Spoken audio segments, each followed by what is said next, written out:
Hello there, and welcome to A Film a Day with me, Jordan Woodley.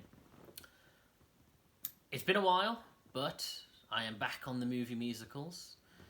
It gives me a chance to knock off one of the most famous movie musicals of all time and one of the top 100 most important films. And of course, with the Steven Spielberg remake imminently on its way, I thought it was a good opportunity to discuss the 1961 classic West Side Story. Now, of course, I did say all the way back when I was doing the Baz Luhrmann trilogy that I was going to cover West Side Story as a good alternative Romeo and Juliet narrative, just as in some ways Baz Luhrmann's Romeo and Juliet narrative, though obviously that's more a direct adaptation. The fact that, of course, it's a very being Baz Luhrmann, he does some very different things with the narrative, and of course it being set in modern day. But as I say, the fact that West Side Story is so tied to Romeo and Juliet, and yet in some respects it's such its own narrative.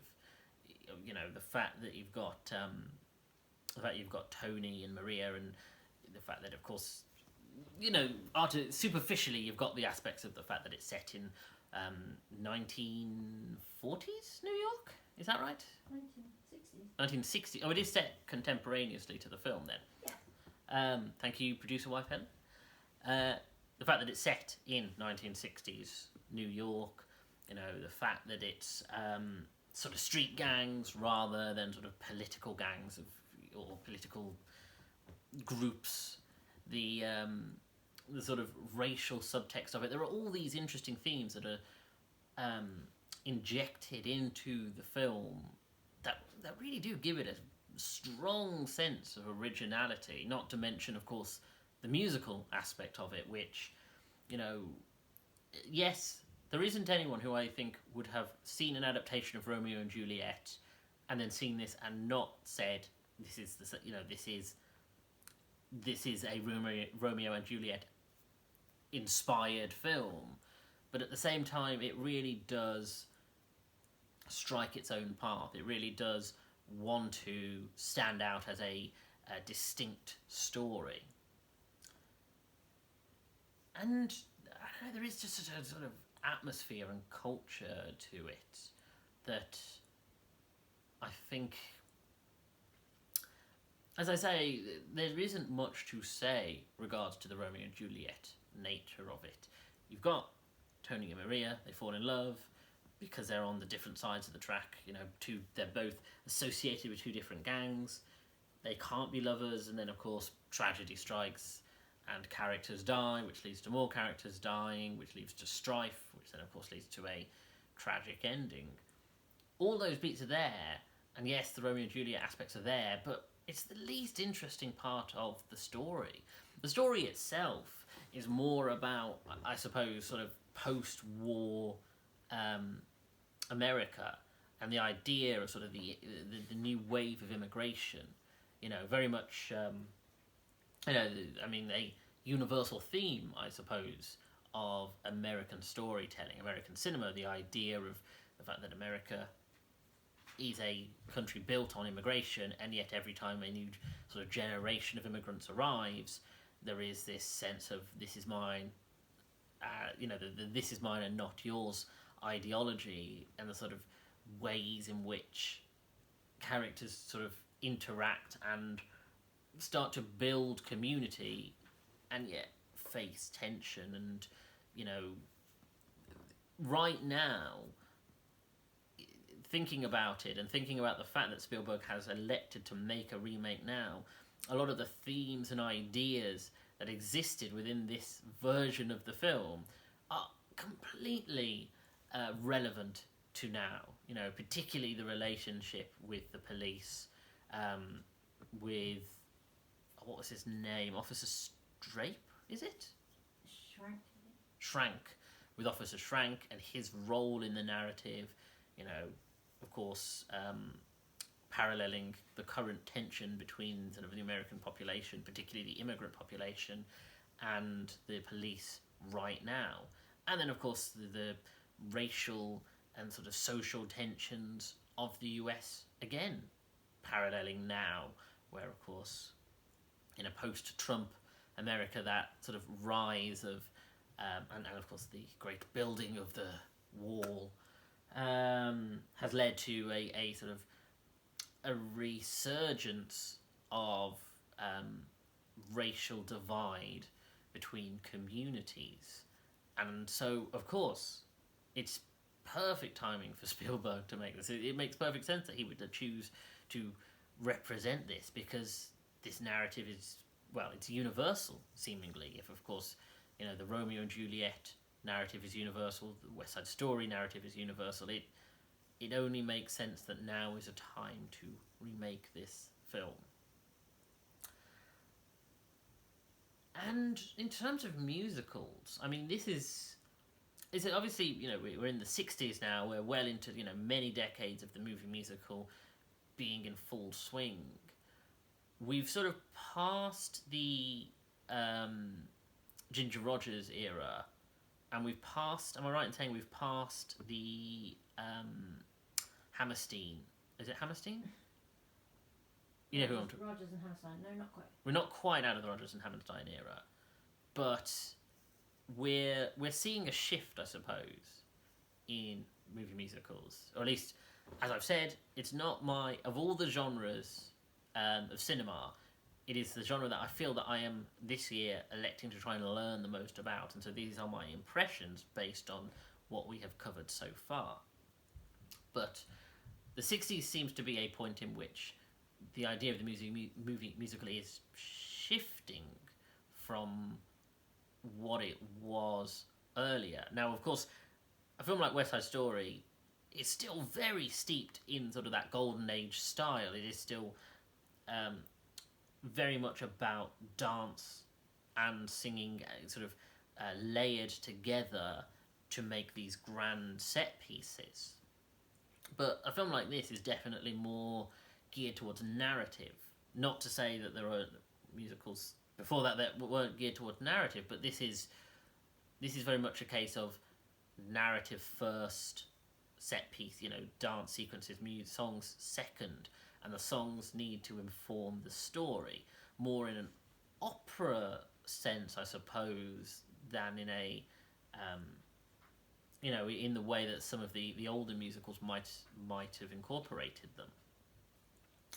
And of course, this is a period of, you know, with colour, where you know, it is about vibrancy, and the fact that this is, of course, incorporating more culturally diverse music. You know, the fact that this is, you know, of course, the Puerto Rican community is a huge aspect of the narrative, but it elects to infuse sort of that Latin style into the songs, into the performances, injects it with something fresh and new.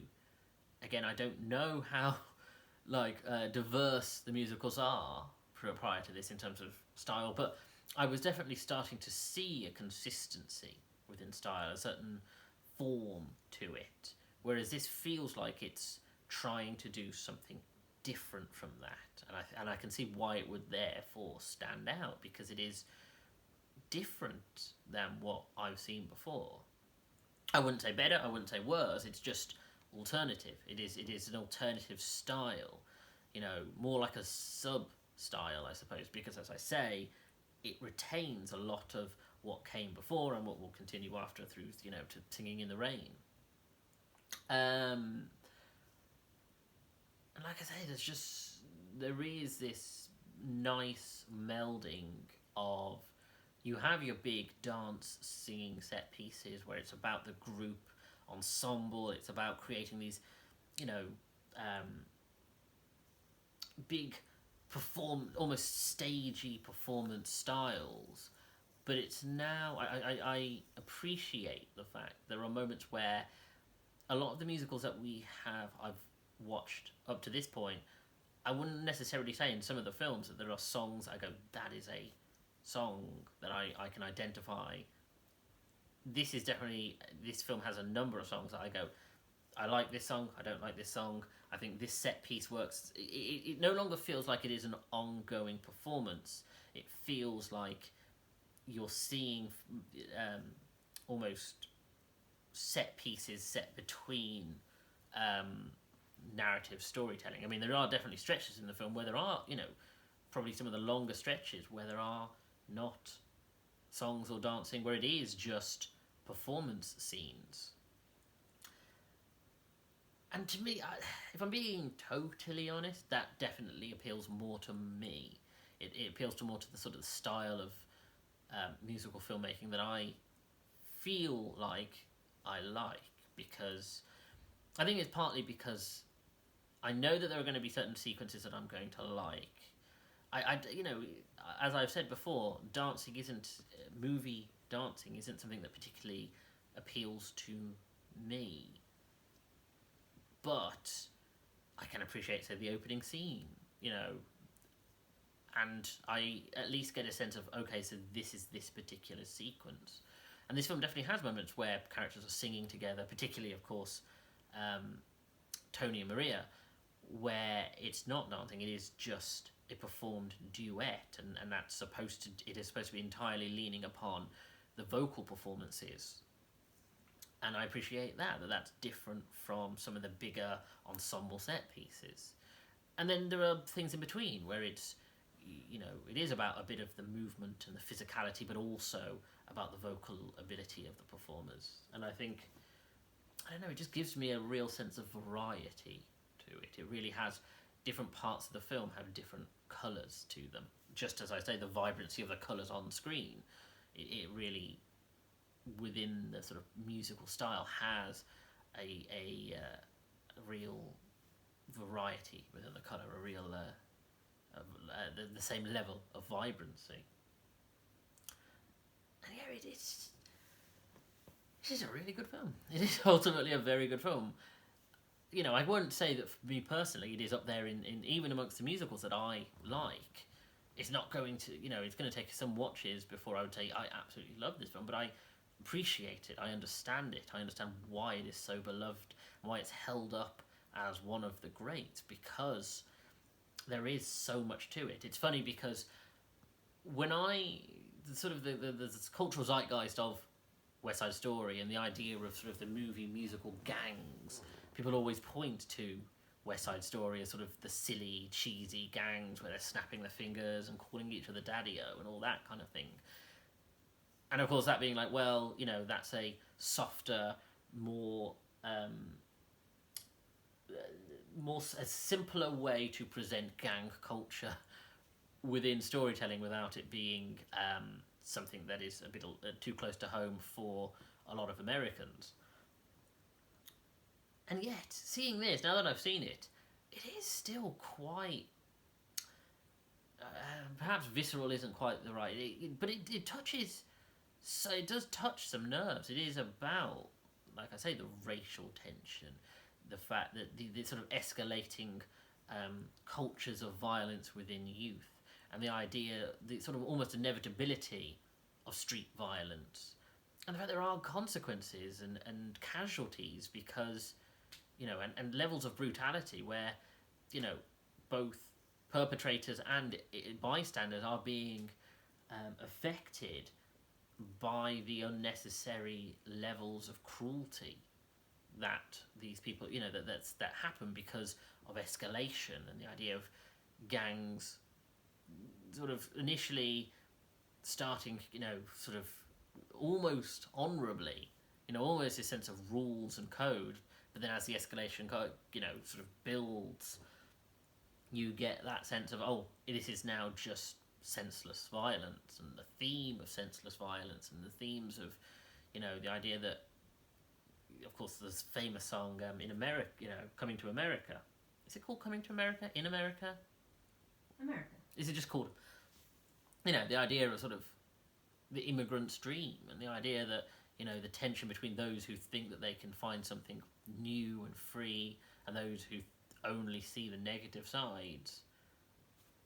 And you can sort of see these interesting themes and ideas within it about what people expect when they sort of starting afresh within the US. And I don't know, this film has a more significant more maturity and more a sense of wanting to say something than I was expecting. I was expecting it to not be superficial per se, but to be more, I don't know, more hokey, I suppose. More, the gangs were sort of sillier gangs, and the violence, though it has to exist because of the Romeo and Juliet nature of it, would be more melodramatic. Whereas this does have this, it knows how to retain a sense of tragedy about the whole aspect of it, and even, in some respects, makes it more relevant than the Romeo and Juliet, the raw Romeo and Juliet narrative text, where it knows how to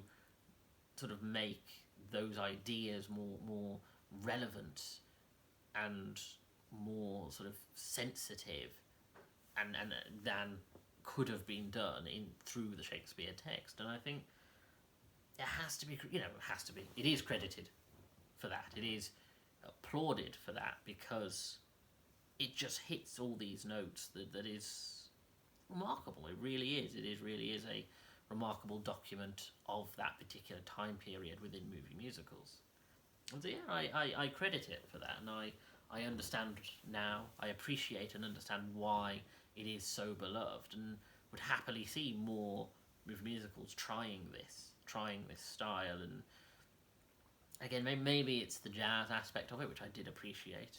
Maybe, like I say, the Latin aspect of it I appreciate, but it's nice to see this sort of musical variety within it.